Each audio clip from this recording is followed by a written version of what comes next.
Have you tried putting shelves up at home? Have you failed at putting shelves up at home? Have you ever tried hanging something off a brickwork wall and this happens?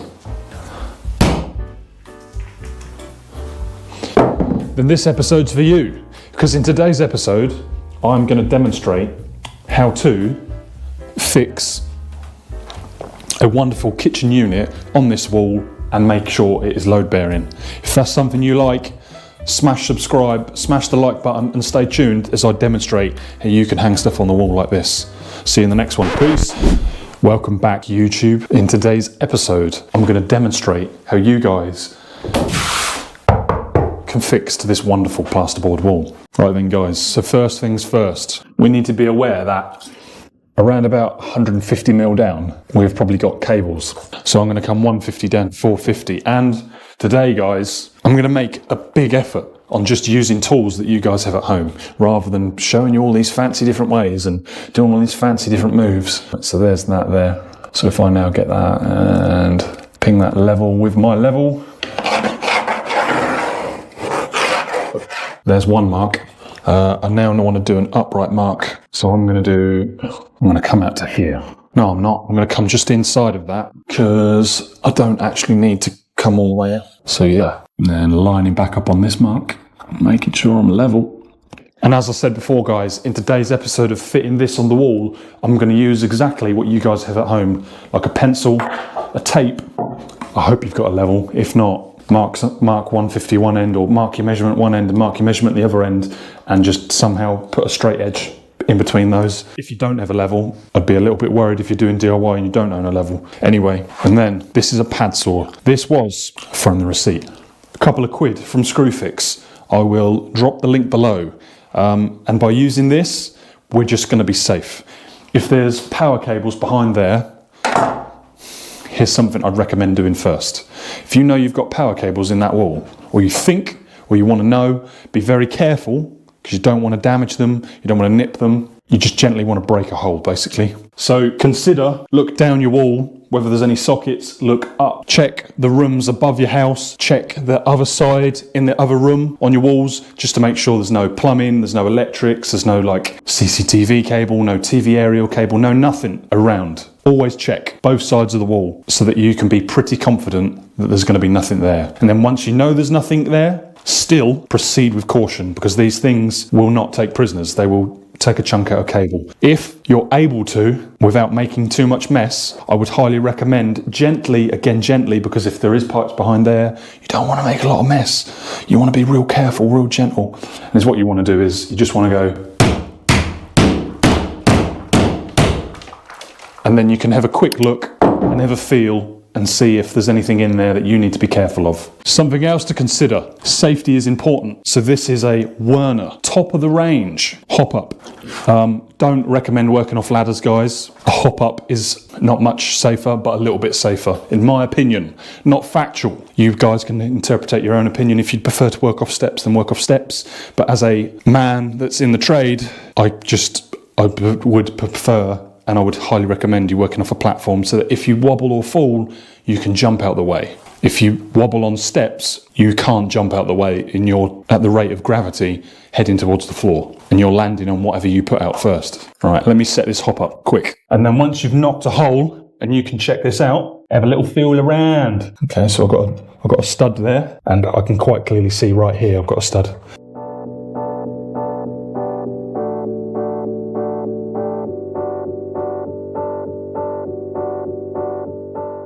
When you're going into this, is what you want to do is you want to go up and then slowly turn as you're going up, like you would with a jigsaw, and then neaten out your corners.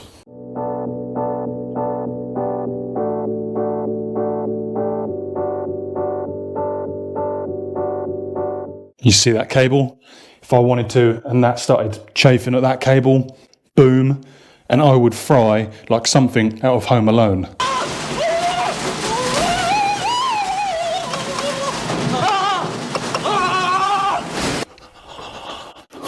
You don't want that.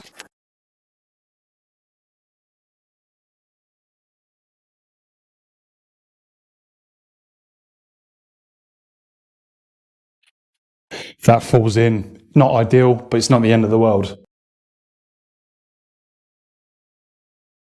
If you do identify a cable and you're like, oh, how do I go around it? Then what do I do? Do this. Instead of being 90 degrees, lay the little pad saw flatter.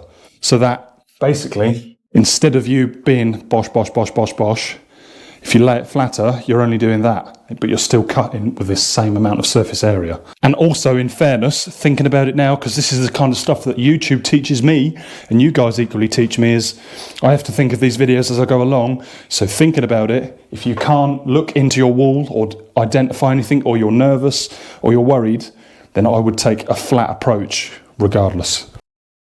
And then basically after long, you should end up with something like this.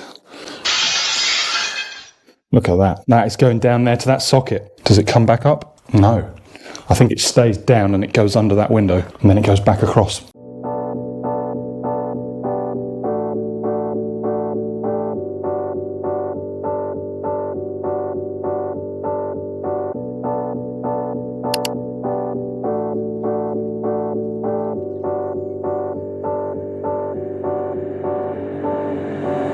When you feel like you're nothing, but you wanna be something. So then, guys, in order for me to fill these gaps, what's this? 290, right? That is 310, say. I'm going to cut my bits of wood at 500, which is probably going to be in half. Where's 500? Let's think about this. This is 1200, so 500 is here. Get the old pencil. All right, and here we go. So I've got 500 on this side and I've got 500 on this side. I'm taking out the middle. Remember what side of the line you're cutting, guys. So there we have our two pieces at 500 mil. All right then, guys. So one option you guys could have is if you're not fussed about what's behind the cupboard and you're never going to take the cupboard down, or this is in your kitchen or something, and you just want the simplest solution. And the simplest solution is to mount ply in there on those studs, and if you can't pick up studs at the end, then is what you would do is you would drop batten behind the wall. In fact, I'll show you. That's easier if I show you. So this is option one. So you could get yourself some, what I call tile batten, treated. Stick that down behind and in there like that. In fact, I'm actually going to do that. Then is what you would do is we can then, I'm left-handed. It's not the right hand for me to be doing this. Let's try the bottom. There we go. Just like that, we've now fixed that batten in. So now we've created a board pickup for this edge, and then we could go fix, fix, fix, and we could be done. If you want a simple, easy way. If you've got some more time on your hands and you want to do a more professional job, then stay tuned, because this is the other way we can do it. We don't need batten. We can take our 500mm rips of MDF, post it down here, and please note, guys, you might want to do this. I would recommend, like I'm doing here, starting your screw first.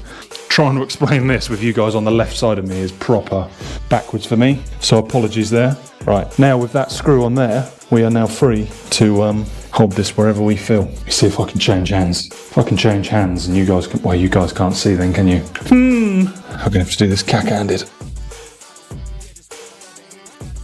Don't just leave that be. Don't just do one screw. That is fine for a start, but that is not acceptable for a finish. So now I want to put some more screws in.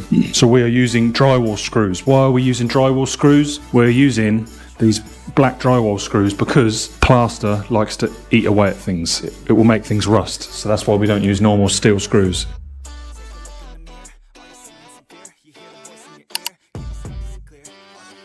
You want to be able to give that a good hammer. A good, you all right, mate? Fist bump. Good pat on the back, and then that'll be secure enough, basically, because we're still going to make it even more secure later on. Let me see if I can move you guys. Does that give you a better view? That might give you a better view. I'm not sure. You'll have to let me know in the comments whether you could see very well. So same again. Oh, I need to trim this corner. Or shall I just put this here? Shall I put that there? Or shall I put that in there? No, we'll put that in there, right.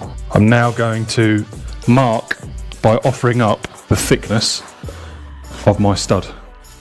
Got a slot in the bottom first, then I'm going to lift up to there. Then I'm going to...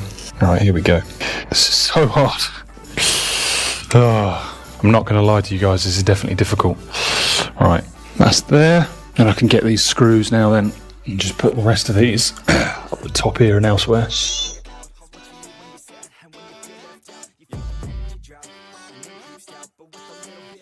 Again, it's a good fist bump. Let me do something. Where is my Hive app? That's better. Is that better? Maybe I'll turn off 876. Right, okay. So, now then. Probably going to want some light shining on this now, aren't I? Right then, guys. So now option number 2. Because we now have our solid bits of board in there for pickup in any position, we could have got away with just putting bits of batten in, just cutting a circular hole and putting a bit of batten in. But by doing this, I'm giving us more freedom for the future if we ever want to change the height or position of the shelf. But the aim of the game here is to fix as much as you can without breaking the plasterboard, if that makes sense. And then to make, yeah, basically a solid fixing up there. Now then, let's put this in here and let's eye up where we need to cut this to finish it. So somewhere there. And then I'm just going to take that pencil and scrab that all the way across there. And take our newfound pad saw.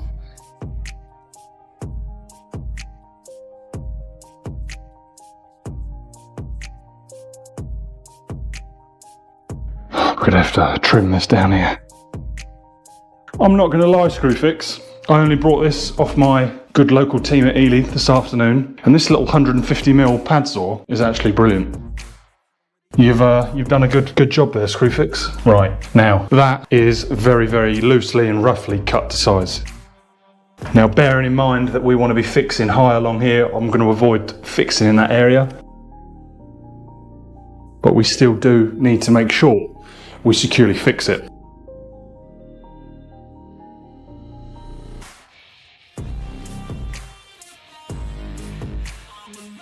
There we go. Now that we have that fixed in, you know what time it is now. It's time to plaster. First of all, just peel the plaster back like this.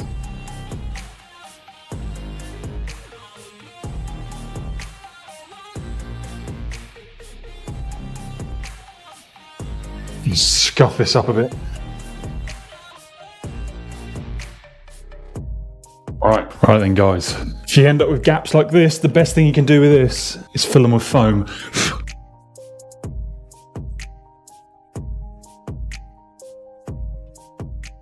We will now leave this until the morning. End of the day's episode, guys, and I'm back. I can't believe how much this channel has blown up over Christmas, and I can only thank every single one of you guys that watched to this far. Stay with me. I tend to vlog my day job, but if there's something you want to learn, I do try and go out of my way in the new workshop that used to be the old gym, and I do try and set up something so that I can demonstrate to you guys what you could do at home in order to achieve what you need to achieve to get out of your situation. So yeah, Michael Johnson, Mickey Johnson, I've fingers crossed, I hope those guys are the same people. Apologies if you're not, but yeah, Michael Johnson's been asking for ages, and I actually filmed this way back in, I think it was like November time. I think this was towards November, judging by what I've got on the floor. I'm waffling. I'm here at the end of the videos, guys, to say thank you, and I'm listening. Someone said, a DIY guy, someone said about my audio, and mate, I know at times I do some silly things with this audio, and I like clip it in silly places where I think, oh yeah, that's out the window, that'll sound good. And like, because I'm on my job, I have no way of checking these things, which is no excuse, absolutely no excuse. And then yeah, when I get back, it's all like, and sounds awful. So I don't want to be doing that. I'm very good at editing the audio. I can separate audio from background sounds with some software. I'm pretty good at it. But when I tend to do that, you tend to hear it all go muffly because the mic's pointing one way and my voice is going the other way. So yeah, I'm very much hands in the air. I'm very much aware of certain audio problems I'm having. I think I'm going to get one of those Labvia mics. They're like 35 quid, but it just means 3.5 jack on the top of this. Clip it to my shirt. Should be. We'll find out. £35 later off Amazon. We'll find out soon. Someone has pointed out the lyrics are not very tasteful. If there's any places where I can get royalty-free music that you guys know of, or that you've heard on other people's channels that you like, please comment below. But politely, at the moment, I'm probably just going to drop the lyrics and keep the music. Nefex are awesome. I train to Nefex in the gym. bloody blah. I'm going to end up waffling. But yeah, I'm not, as you can imagine, I'm not at a point where I can start paying properly licenses. So I kind of have to make do with what I can use currently. But yeah, another question, if you guys have made it this far, some people are telling me they like 15 minutes and some people are commenting they want like hour videos. I can nicely say I definitely can't do hour-long videos, definitely not 3 times a week. I could do 1 hour-long video once a week, but I kind of like the 3 times a week because it keeps me up there on the algorithm and it helps my channel grow. I am lucky enough to just sit down at the weekends and just throw these out. Guys, I'm waffling, I don't want to waste your time. Just a massive thank you to all you guys that have new and subscribed and only just found me. Honestly, guys, if you've made it this far and you're new, there's lots on my channel. Some early things might not be as good as my later things, but please, if there's anything you guys ever want to learn, drop it in the comments and I promise you I will consider trying to do a video on it. And if I've already done a video on it, I shall try and guide you towards where that video is if I've covered something. But yeah, this is a channel where basically I'm a tradie.